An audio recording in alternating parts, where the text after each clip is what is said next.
Good day, everyone. Thank you and welcome thank you for joining today's edition of Teneo Insights. I'm Kevin Kajiwara in New York City. A year ago, political and corporate leaders and market participants around the world contemplated what the buildup of Russian troops along Ukraine's borders meant.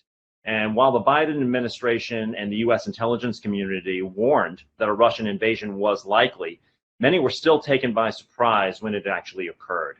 And so, shaken by yet another seemingly low probability risk made manifest, many attempted to get ahead of the next crisis. Given the temptation to always, fight the so-called last war, the blatant violation of the sanctity of international borders led us to taking a significant influx of calls earlier this year, wondering if Taiwan was next. In our view, that risk remains low in the near term, but it should not distract from the risks that are still emanating from the war in Ukraine, such as ongoing disruption and volatility in energy and other commodities, and fiscal and political risks in Europe. And of course, the trajectory in US-China relations is not only about sovereignty and territorial disputes, but about the access to and control over the critical products and resources of our time, in particular, semiconductors and the refined metals, minerals, and elements required for the sustainable energy transition. So today, the Teneo Geopolitical Advisory team has issued its annual Global Year Ahead piece, What to Watch in 2023. And I'm joined today by two of my colleagues to discuss the team's findings and analysis. And I should mention that early next year, we'll do a call focused on the U.S. political scene going into 2023. But today, we're going to focus on the international picture.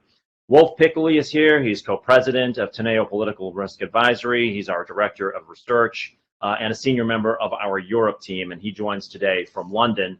Emily Stromquist is a managing director and a senior member of the Political Risk Advisory practice as well.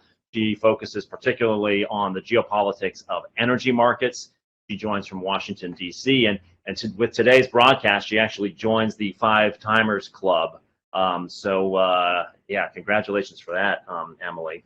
So let's start with the biggest geopolitical event of the year, which is going to carry on obviously into next year, and that's the Russian invasion of Ukraine and the ensuing war. And maybe Emily, I could start with you. Here it is. We're entering winter.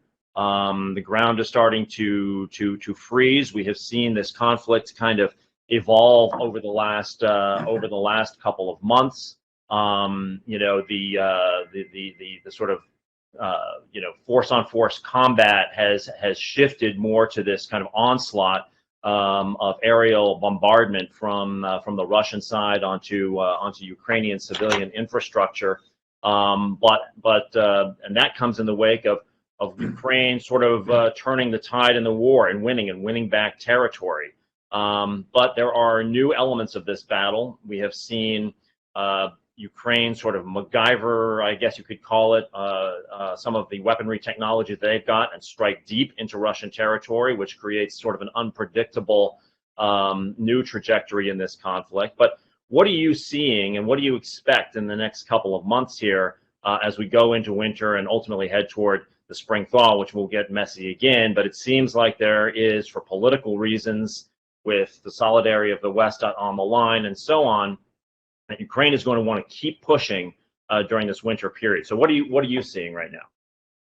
Yeah, I mean, look, I think you touched on a lot of the big themes we're seeing out of the war at the moment. But I mean, digging in on some of this a little bit more, I think there was undue optimism about the fact that Ukraine managed to regain over 50% of the territory that Russia captured since the beginning of the war. But I think what is abundantly evident is that Russia is digging in, and it's really not looking for that exit ramp at the moment.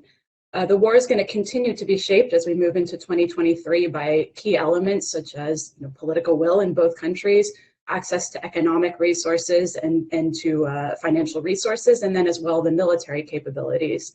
And I think the fact is that you need all three, and the loss on either side of any one of these elements would ultimately result in either side probably having to make painful concessions. Russia has, to many surprise, experienced pretty humiliating defeats on the battlefield, and this has pushed it to become more sporadic, more punitive in its approach, with very damaging missile strikes that are really targeting convincing Ukraine that this war is not sort of worth continuing to fight, that it's too painful, too costly for the Ukrainian side. But Ukraine, as you mentioned, on the other hand, has managed to hit strategic targets deeper inside of Russia.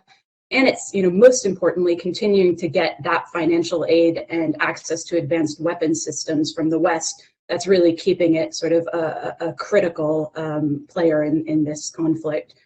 I think because of this, Russia is likely to remain very unpredictable. The more access and support that Ukraine keeps sort of getting to the West is going to just sort of continue to spur sporadic behavior by Russia. There was obviously a lot of saber rattling about Russia's nuclear capability. This likely remains sort of very back pocket for the time being. But I think something we shouldn't overlook is cyber warfare. I don't think we can underestimate or understate Russia's capabilities on this front and the methods that it can use. So this is certainly something that we'll be keeping an eye on as we move into 2023.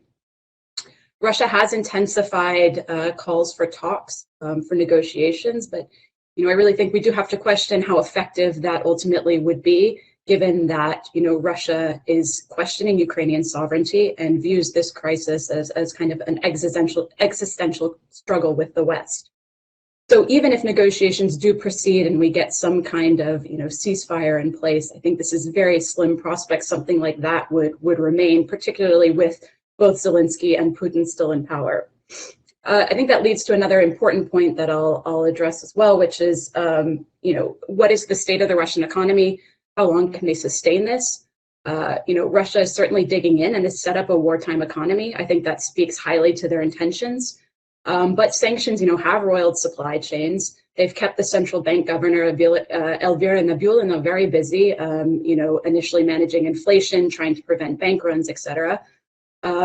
But Russia has demonstrated its sort of mystifying resilience. Oil and gas revenues are playing an incredibly important role, and that's only continuing to grow as other sectors take more of a hit from sanctions. Oil and gas revenues are at record highs. They're currently 2/3 of export revenues and half of budget revenues, give or take. So that's obviously lending some support to the ruble at the moment. And I think, the important fact here, and we can't overstate this enough, is that sanctions aren't intended to kind of have an immediate decline in the Russian economy. This is a slow erosion, and there's certainly evidence that that's starting to take root. And I think nowhere more so than in the cutoff of Russia to advanced technologies. These are sort of the fundamental element, the core of many of the sort of Russian strategic market segments. As equipment starts to break down, there's not the sort of component pieces that are needed to be able to rebuild a lot of these sort of, machinery and equipment that's driving, some of the big Russian industries. So we are, for instance, seeing smuggling networks being set up, but this is sort of, obviously far from sufficient to be able to keep this machine running.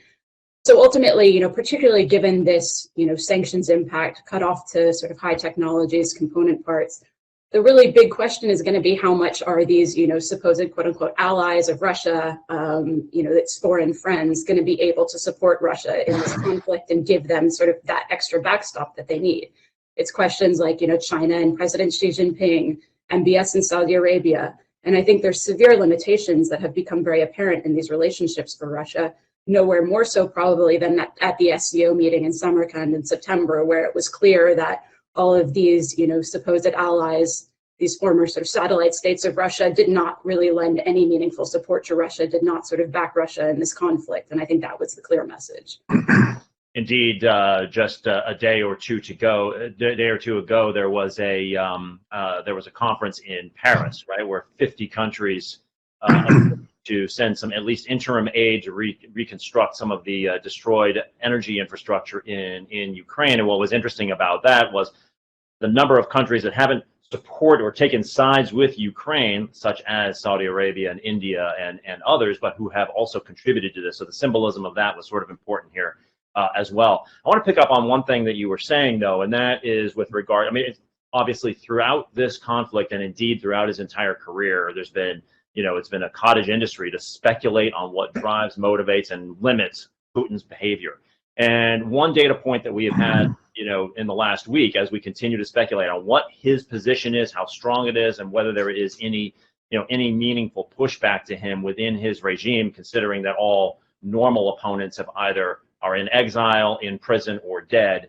But he canceled his appearance, which has been, a hallmark of his presidency, his marathon press conference that he holds at the end of every year, and he canceled that abruptly this year. What's our sense of Putin right now? Yeah, I mean, I think, the thing that was sort of abundantly clear and has been discussed for a long time, even before this war, is that, as he's gotten older, as he's been in power for longer, his sort of tendencies to isolate himself even more have, continued to expand. So this is a guy who's up in the morning doing his workout routine, reading, the press, and then, shutting out sort of a lot of the other noise. I think that's sort of a clear indication that he's not going to be changing course. He's creating an environment where he can be somewhat immune to opposition. We also don't see, by that same token, strong opposition inside of Russia. I think, a lot of the people who were probably most opposed to the war had the most to lose from it. If they could afford to, they left. Those who remain either, are trying to keep a low profile, or, I think it's also a generational thing. A lot of the younger generation has been overseas much more. They've been educated overseas. There is sort of, particularly in urban centers, that opposition that is there to the war. But compared to sort of this country writ large, this is not sort of sufficient to really challenge this system. There's still plenty who benefit from it. He remains kind of a strong leader. And unfortunately, we also don't have great access, even sort of Levada polls are sort of one channel that shows the support for Putin, but we don't really have great access to clear, transparent information about sort of how that dynamic may have changed throughout this war. One can assume there is more opposition, but it's clearly not, enough right now that sort of his sort of position in power is really at stake at the moment. So Wolf, Emily has made this point that, Russia has got this, has actually done quite a good job, essentially, of being able to manage their economy thus far through this crisis, and to be able to continue to drive their war machine. And they're a little bit less dependent on the material and economic support. They count more on the political support of their allies. On the other hand, Ukraine is highly dependent on the support of its allies economically, and with regards to war material, in addition to the political support. So let's talk a little bit about the solidarity of the West here, as we head into next year, and that financial, political, and military support. What do you see on that front?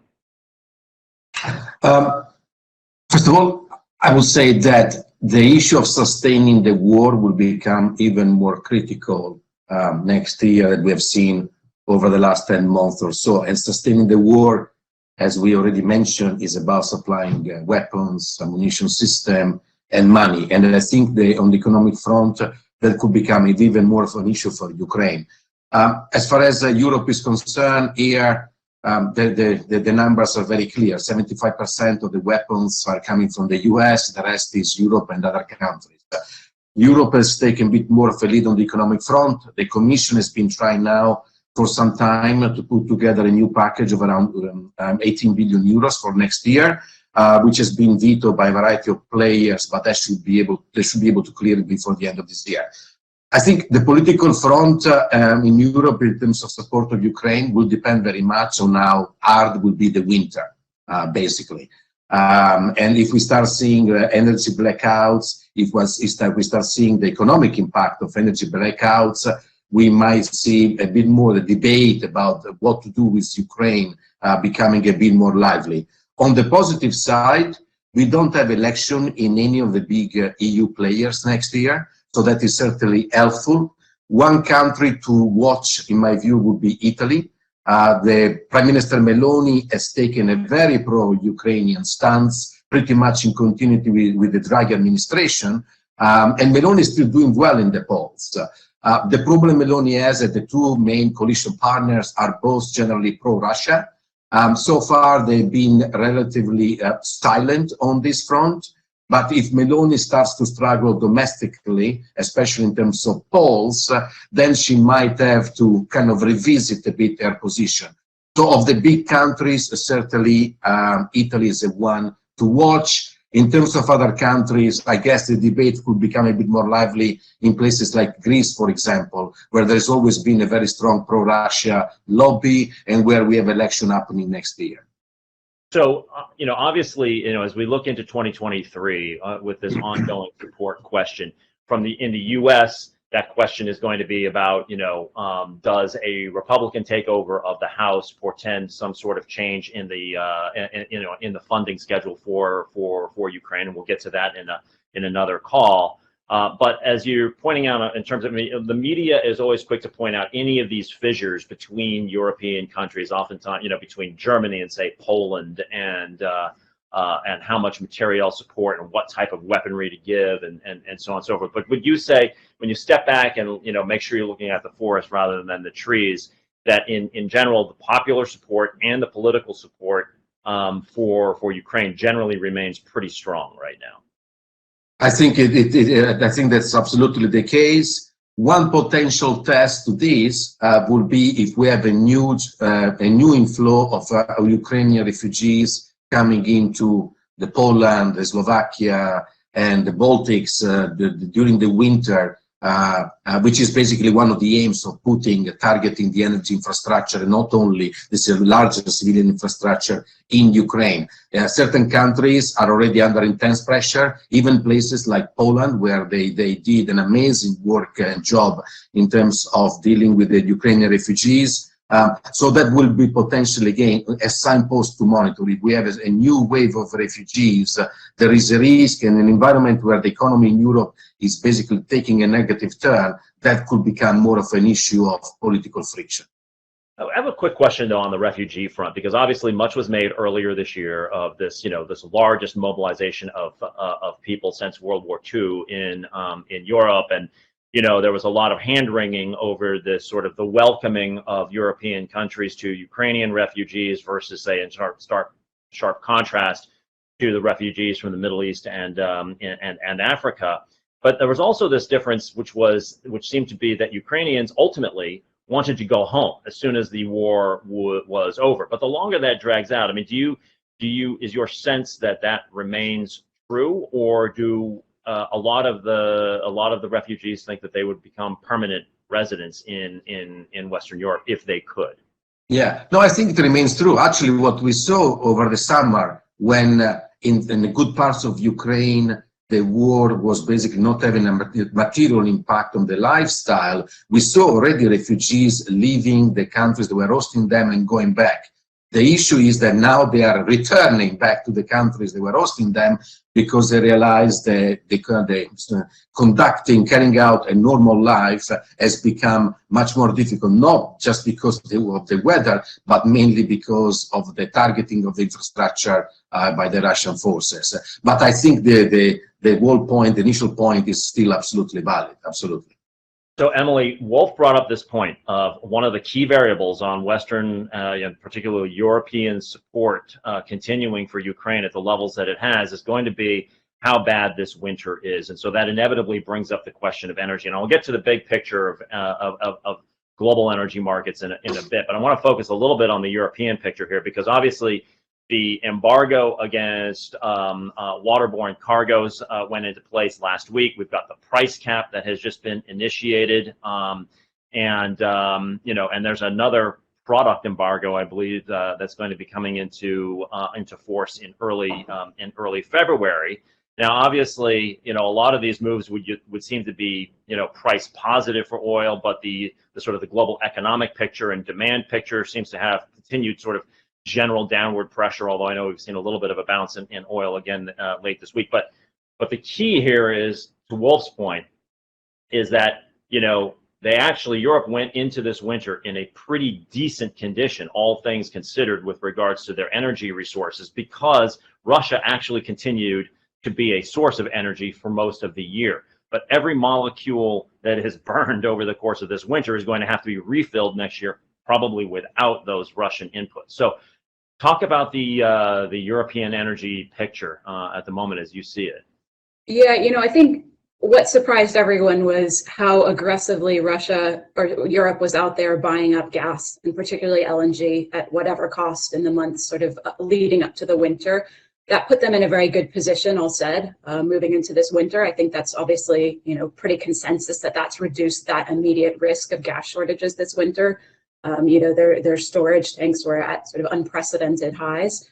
And I think the bottom line with the oil embargo that just came into place in the price cap is that, this is basically net neutral for the time being. On the one hand, this price cap ended up saving Europe from a much more damaging consequence where they were looking to cut off basically all shipping and provision of insurance, which is primarily coming out of Europe to Russia. About 50% of the shipping was done out of Europe and primarily Greece, and then about 95% of the sort of insurance was provided through Europe and particularly UK P&I clubs. It saved Europe and the UK from sort of officially having to cut off all of that with this price cap now in place. So certainly that was kind of a benefit to shipping and financial services in Europe and the UK that sort of that price cap came into place. I think it's a bit curious, this mechanism, because it's come right at a time that it essentially matches the price of more or less Russian crude in the market at the moment. So it's not really the best point to be testing, how this is actually going to affect the Russian market and sort of whether that's going to significantly impact the volumes of supplies that we see out there. Russia was, before the war, exporting about 2.5 million barrels per day of crude and feedstocks to Europe.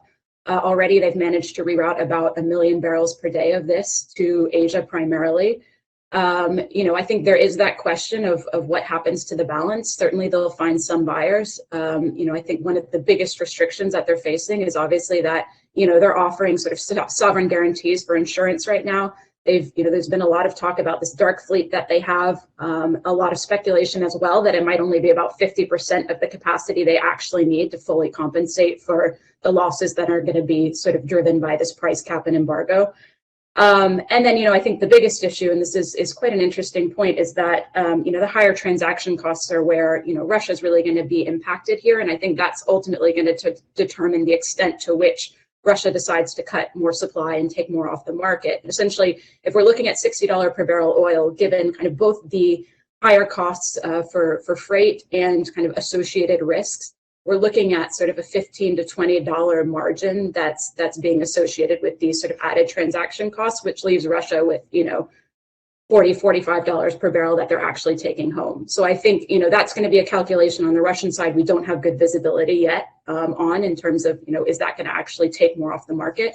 And then you touched on the fact that, we have this lingering products embargo, similar type of situation that comes into place from February. And to my mind, that's a much more important one to be looking at this point, given sort of the importance, particularly of diesel to the economic picture. Europe has been heavily dependent on Russian diesel. They've been buying it up, in crazy volumes in the run up to this embargo coming into place. This is going to lead to sort of significant tightness in the market and Europe increasingly competing for sort of these remaining barrels from the US, from the Middle East. So like crude, this is going to take time to sort of shift this around. But this is also coming at a time where, diesel is, as I've said, an important part of the European economy. We're looking at, economic erosion and this potentially sort of exacerbating that situation in Europe. So I think this is really something to keep an eye on, and one where there's even kind of less clarity how the diesel picture plays out from February on, and the importance of that to industry, to global prices, and to the European economy. So Wolf, I want to pivot to Europe here a bit, because Emily just said that Europeans are in as good of a position as they are going into the winter energy wise, because they filled the tanks essentially at whatever cost. And that's like, on the heels of a number of at whatever cost policies Europe has taken over recent years, at whatever cost to deal with the pandemic, and at whatever cost to deal with the debt crisis still remains in the not so distant not so distant memory. So let's talk about here the impact on the economy of Europe, and that therefore the impact on the domestic politics. I know you mentioned that there are no elections in the big countries this year, but there are some elections upcoming that might tell us something. So give us a picture of the sort of the domestic political scene in Europe writ large. Yeah, and going back to the big economies, I think the only one to watch out is basically France, whether President Macron decides to dissolve the National Assembly, where he doesn't now control a majority. But in terms of the other countries, there is nothing in the agenda. Europe is facing an economic recession. I think the big question on the macro level is whether the ECB will actually be able to succeed in taming inflation. We have seen again a move earlier today by the ECB raising rates again, but it's a huge bet they're taking because most of them are different from the US. Inflation in Europe is very much a supply side story. So there's a huge question mark here whether the ECB actually could make things worse or not. So that is the first question. On the political front, as you alluded, we have seen plenty of money being thrown around to try to contain the cost of the energy and cost of living crisis. I think this is likely to continue, but obviously resources are becoming more scarce, and we still haven't seen anything in terms of wider EU-wide mechanism to deal with this, basically. And even, for example, on the energy front, this idea of joint EU acquisition of gas, we have seen no progress whatsoever on that front. So each country is pretty much left on its own, and some countries like Germany got plenty of resources, other less. In terms of the electoral cycle, it is clear that a variety of incumbents who are facing election next year will struggle. That is true for the government in Poland in October. That is certainly true for Prime Minister Mitsotakis in Greece, where most likely we will need 2 consecutive parliamentary elections to create a parliamentary majority. And that is also true for Sanchez in Spain when they're going to go to elections sometime in November and December, basically. The big one to watch is actually the one in Turkey, because we have election in Turkey, Greece and Cyprus in the space of 4 months, basically between February and June 2023, and that there is a risk that would mean more tensions in the East Med. And Erdogan obviously is facing the most difficult election ever. He's throwing anything that he can to trying to gain the upper edge, and that could make him certainly more unpredictable in terms of foreign policy, security policy in the region. That is where we are here in terms of the electoral cycle. Okay, so can we turn to the UK here for a second, because obviously we devoted a lot of time on this program over the last year to it, because obviously 2022 was a pretty noisy year in the UK. One new monarch and several new prime ministers. So how does 2023 look? I mean, here again, we've got the one country in the G7 that is not at pre-pandemic GDP levels. And elections do loom not in 2023, but at some point in late 2024, I guess. So talk about what you're expecting, a quieter 2023 in the UK, or what should we look at? Certainly the UK is the sick man of Europe in these days, and is likely to remain for the foreseeable future. It is going to be the economy that, as you mentioned, has not recovered from the COVID pandemic, but also is the economy that's going to be facing the more significant economic recession next year, basically. And to make things worse, it might be get quieter on the political front here, but the government doesn't really have much of a plan on how to tackle the economic challenges ahead. I think we have already seen plenty of kicking the can down the road, which is not particularly extraordinary for a conservative party. I think even if nobody wants to contemplate the idea of challenging the new Prime Minister Sunak, it is clear that his room for maneuver is somewhat limited at home, mainly because of his own party, not because of the opposition. And the opposition front, I think, it is interesting to see that, yes, the Labour Party is well ahead in the polls, but in reality, when you're looking what's the position of the Labour Party on key issues, for example, Brexit, for example, taxation, and so on, that remains, even on industrial action that is actually happening big time in the UK now, very different from continental Europe, the position of the Labour Party remains utterly unclear. So one of the questions will be whether an economic recession will actually help the Labour Party to gain more points and maybe to clarify a bit their agenda. So, Emily, you know, a few minutes ago we were talking about the specifics of the energy picture relevant to the Russia story, but maybe we can pull back here a little bit and look at the bigger picture. Yeah, obviously, 2022 was characterized in many ways by changing the narrative on energy in general. Even as we headed toward COP, and we're talking about how this transition was needed to be accelerated by because of the war and the lingering pandemic effects and so on and so forth, and yet all of a sudden things like coal and nuclear were right back in the mix in a very big way. So, give us the bigger overview picture as you look at OPEC Plus and its constituents, the LNG market, which has been changed. We had a new contract between the Chinese and the Qataris, the longest ever contract, but then even the Germans signing contracts that they were previously loath to do for those types of periods, given the objectives that they need to meet and the time frame that they're on. So, how about the big picture on the energy front? Yeah, so I think the clearest thing that emerged this year was that energy transitions kind of took a backseat to energy security, and I think given the state of the world at the moment, this is something that's likely to remain. There's obviously pressure, following COP27 to kind of reinstate the importance of energy transitions. But I think what was clear from COP27 also is that there's a huge disparity in terms of views on the phase out of hydrocarbons, and that's going to continue to weigh on calculations that are made on pricing, on supply-demand balances. I think the other big theme that we're seeing, whether this is from COP27 or the ongoing right now COP15 on biodiversity, is that there's a clear lack of climate leadership. And these multilateral institutions are not kind of delivering the kind of progress that sort of targets and these frameworks would have anticipated.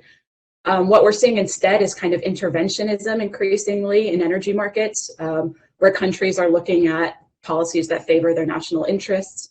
This is weighing in on some of the trade tensions we're seeing, whether that's US-China or transatlantic issues around IRA. So I think, this kind of lack of consensus, lack of leadership is really having sort of significant implications that are sort of, it's hard to see sort of the way forward and how we pull ourselves out of sort of this rut at the moment that's causing so much of the volatility.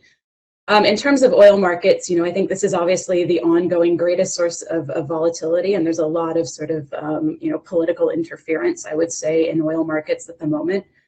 I think prices are likely in 2023 to remain volatile. This is largely a reflection of uncertainty about the demand outlook, whether the ongoing Ukraine war, uncertainty about recession risks, who will this hit, how long will the recession last, how big would it actually be? And, as a result of this mismatch between supply-demand expectations, and nowhere is this more pronounced than in the dynamic we're seeing between OPEC Plus and these sort of major consumer markets. There's sort of a big, difference in views about what a balanced market looks like. To sort of very much oversimplify things, OPEC cares about a high oil price, and the US, for instance, cares about a low pump price. And these are the kinds of issues that are really sort of driving, this uncertainty and sort of this back and forth between the two parties at the moment. In terms of the demand outlook, we'll talk more about China, but as China shifts from its zero COVID to flattening the curve, there's generally some expectation that this might look a bit like a J curve in terms of demand recovery in China. It's going to take a bit of time, for China to pull out of this and for the recovery to rebound. But overall, I think the sense of global recession is kind of containing any excitement about a potential recovery in Chinese demand. In terms of OPEC Plus, we're going to continue to see this tit for tat. There's a lot of frustration about the fact that US and EU climate policies and energy transitions policies are somewhat contradictory. There's frustration with the US shale revolution kind of changing the dynamics in global markets as the US became a net exporter. And I think there's a lot of frustration in particular that where OPEC Plus was a cartel in the past, we're seeing consumer behavior that's similar now with things like the SPR release, the price cap, et cetera. And this is really frustrating the OPEC Plus formation quite significantly. So I think, as I've mentioned, we are going to see this kind of tit for tat of behaviors on each end that are kind of only stoking some of the larger trade tensions that we're seeing at the moment. Just a few quick kind of comments also to wrap up the greater energy picture, but you've touched on gas markets and the fact that there's all these new sort of LNG demand centers in Europe now. The big thing that happened in 2022 that's continuing to play out in 2023 is this disruption to LNG markets, where Europe is now the price setter. That's had significant global implications. And I think, particularly in Asia, this is a very clear manifestation of the consequences of this. A lot of Asian players either are unwilling or unable to pay this higher price for LNG. They're making, big decisions to switch to additional coal and to find sort of lower cost sources of fuel, much to sort of the disadvantage of an energy transitions narrative. And then I think the last component of this is that with all of this sort of, as sort of kind of the key drivers of energy markets at the moment, energy transitions is remaining there and it's not going away. And critical mineral supply chains, especially for batteries, are the important part of this narrative that everybody is very closely paying attention to. China controls over 75% of the market for critical minerals essential to batteries. And the big sort of controversy is about, the need potentially to shift the market more away from China. Again, this is driving national policies that sort of favor additional processing, alternative supply chains, friendshoring, everybody's favorite term this year. But this is driving protectionist measures that are threatening the effectiveness and optimization of supply chains, which was a real advantage that sort of corporate profitability had been built on in recent decades. And what we're seeing is things like Repower in the EU, the Inflation Reduction Act in the US, the Carbon Border Adjustment Mechanism in the UK. These, to my mind, are both counterproductive to sort of creating these, effective supply chains, but they're also sort of more broadly pointing to the failures of climate goals. This needs to be kind of an everyone problem and an everyone solution, and instead we're seeing these very piecemeal kind of prioritizations of national interest, and that's going to be a very complicated situation to maneuver both on the energy front and from sort of more of a holistic global trade perspective. So I want to talk to both of you in a minute here, just regarding China. But I want to, but you've talked about OPEC Plus. We've obviously talked a lot about Russia. So inevitably, it brings up the Middle East, and I want to kind of pivot away a little bit from the energy picture specifically. Middle East has obviously been in the news a lot of late, not just because of the World Cup, but really some of the geopolitics of Saudi Arabia in particular. President Biden made his famous trip to Saudi Arabia earlier with the sort of awkward fist bump with the Crown Prince that didn't really yield what the U.S. wanted. And then Xi Jinping was just there last week, and they really rolled out the red carpet, though we didn't necessarily get anything particularly meaningful necessarily out of that meeting. But talk about the state of the Middle East as you see it right now, and also maybe throw in there one other kind of wild card that's out there. So earlier this year, it looked like there was a distinct possibility that the Iran nuclear deal, the JCPOA, could be revived. That looks completely moribund now. But the other thing about Iran that's kind of interesting is this ongoing, set of protests that seems to be confounding the theocracy and the Revolutionary Guards into exactly how to quash. So, how are you seeing the Middle East right now? Yeah, I mean, look, you hit the nail on the head. Like, I think there's a tendency when people talk about the Middle East to kind of focus on, or conflate the Middle East with some of these key markets like the UAE and Saudi, which are hardly representative of kind of the larger picture for the Middle East at the moment. We're seeing a big diversity in terms of economic outlooks, concern about the perceived withdrawal of U.S. security guarantees, and also, now increasingly concerns about what the energy transition means, what sort of climate risks are there, food insecurity as well as a result of the Ukraine war. So I think there's dramatically different effects across each of these markets. But I mean, a few of the highlights, you mentioned Saudi Arabia. I think Saudi more than anybody is really playing the field right now. I think they're disappointed by the U.S. and the relationship. The Biden visit didn't sort of yield the sort of progress that I think the Saudis were hoping for, and they're exploring options. Obviously Russia has some immediate importance because it's sort of revitalized OPEC Plus a bit and sort of lent some support to that mission to keep oil prices high. President Xi Jinping's visit to Saudi Arabia this past week, I think it yielded a lot of agreements, but none of them with sort of real substance at the moment. It would take more negotiation to get some of these deals over the line. I think it was as much about sort of the optics of the U.S. seeing China there, of Saudi proving it has options, and they're trying to reinforce a strategic partnership they announced 6 years ago, and this is still sort of the state of relations, in spite of that. So I think there's not sort of much concern, and I think the biggest issue is that Saudi Arabia has really benefited from the high oil prices. A lot of their economic growth and diversification strategy is predicated on these giga projects that are very important to MBS. But in terms of the actual capability, know-how, financing, the West is going to be a critical player in sort of making those projects a reality. And I think this is where China could be important, Russia less so. And so that kind of balance, particularly when it comes to security interests, tends to favor the West. Quick remark on Egypt, because I think that's also an important source of volatility at the moment. They got the IMF deal over the line, but that also had serious implications for currency devaluation, higher prices on things like fuel, debt servicing as well, actually, which is one of the most problematic areas, food. President Sisi has requested kind of leniency, but instead we're seeing foreign governments just kind of sick of foreign creditors being sick of kind of the situation there, trying to find sort of sources of collateral, and they're tired of supporting the government and the military there. So I think this is increasingly looking less optimistic for Sisi, who was really trying to kind of turn things around in Egypt and sort of create this new narrative under his leadership. And finally, to round things out, Iran.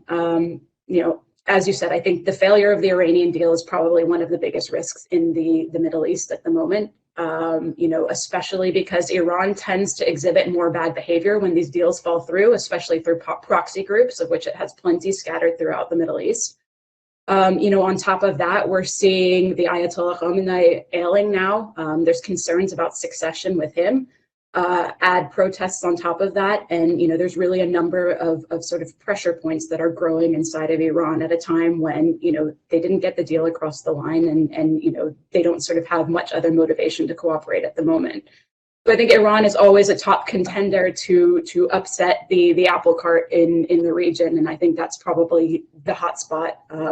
Sort of as we go into sort of a more difficult year with volatile energy prices, concerns about recession, I think Iran is really going to be kind of the top concern about regional stability.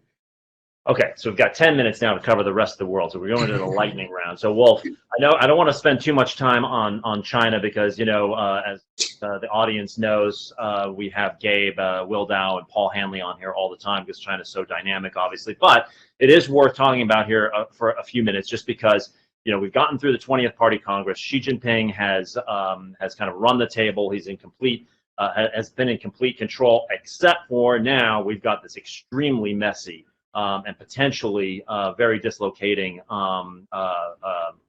coming out from zero COVID. What do you kind of see right now on the China front yourself, and as well as paraphrasing Gabe?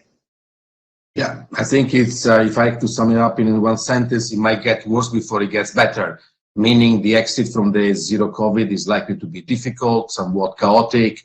We're going to start questioning more and more the numbers coming out from China in terms of infection, death rates, and so on. And that is going to have potential impact in the early days of this exit on the economic output. On the positive side, I think one area, certainly the government will be focusing more and more on the economy, on economic growth specifically. And I think they're going to be a bit more pragmatic in comparison to what we have seen the last few years with these kind of battles against certain sectors of the economy and so on. So I think that will be on the positive side, but certainly in the short term we should expect dislocation, basically. What do you think on the on the geopolitical side? I mean, one of the interesting dynamics here in the second half of the year is that, as Emily pointed out, Xi Jinping met with Putin again in Samarkand and kind of chastised a little bit on the side. Then, of course, he went to the G20. He met with Biden. He's now been to the Middle East. He seems to be on this international tour. I don't know if I'd call it a charm offensive per se, but or if it's just like I got to get out of China because it's a messy domestic political situation there. But how do you see Xi's re-engagement with the world? I think it's not just about the six traveling more, but also is receiving more guests back home as well. I think there is a determined drive to reconnect, basically, after more than 2 years, where they've been retrenching themselves back home. Have we seen any significant deal, significant policy concession or opening? Absolutely not. I think right now, as you kind of alluded, that is more than anything else is some sort of charming offensive, trying to rebuild some ties around without maybe a concrete plan of what they are actually trying to achieve. And so one of the hallmarks of this year as well, coming on the heels of a war, of pandemic, as well as the deteriorating economic relations between the U.S. and China, has been, supply chain management, right, and supply chain diversification. And so, for a lot of people, that means opportunity in Southeast Asia. But of course, a lot of companies have devoted a lot less time to understanding Southeast Asia than they have devoted and invested in China. We know the complications for the big players, the Apples and the large car manufacturers and the like, of diversifying away from China. But for many that can be more nimble or don't have as historic a foothold in China, perhaps there's optionality. But there's risks in the rest of Asia as well. We've got elections in Thailand and Cambodia this year. The Japanese and South Korean leaders are under severe political challenge. How are we looking at the rest of the Asia region? Well, on paper, the outlook would look, as long as the political side is concerned, would look somewhat easy, meaning the only country, big economy in the region that's got election, as you alluded, is Thailand here. On the other way around, that is actually, I think, would be misleading, meaning we're still going to see the ripple effect of the election in Malaysia recently, and also the end of this year, the end of 23, we're going to start seeing the nomination for the presidential candidates in Indonesia, which is a big election in 2024.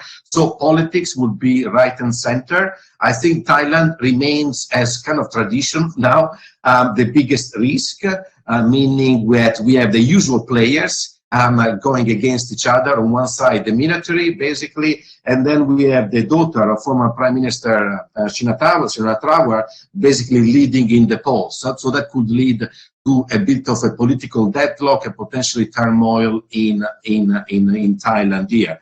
As for Indonesia, it would be important to see who are the presidential candidates, because there are some concerns about Indonesia shifting a bit more towards nationalism, potentially sectarianism as well. So the choice of the candidate here will give us a bit of color on that story when we start looking into the presidential election in 2024.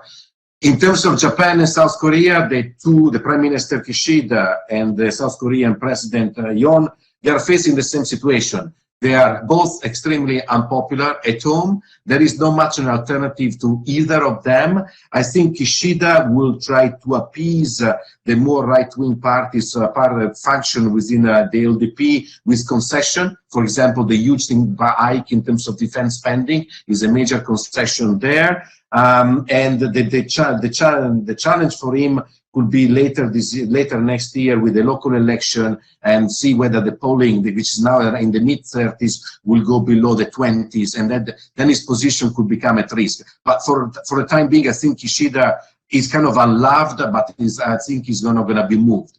In terms of South Korea, very quickly, it's not just a difficult domestic picture for the president, with the economy basically facing more challenges, and most likely the tax reform that he's trying to push forward will have to be largely watered down, if not sidelined. But also North Korea would be more of a potentially of a noisy story. We have seen significant missile tests over the last couple of months. We might see the nuclear test next year, and that will be the first one since 2017, and obviously it's got an impact not just on South Korea, but on the whole geopolitical setting in the region.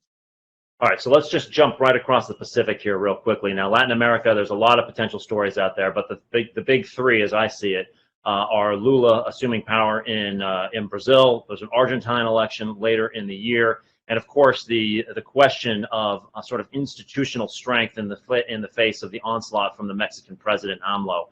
How are we looking at Latin America going into 23?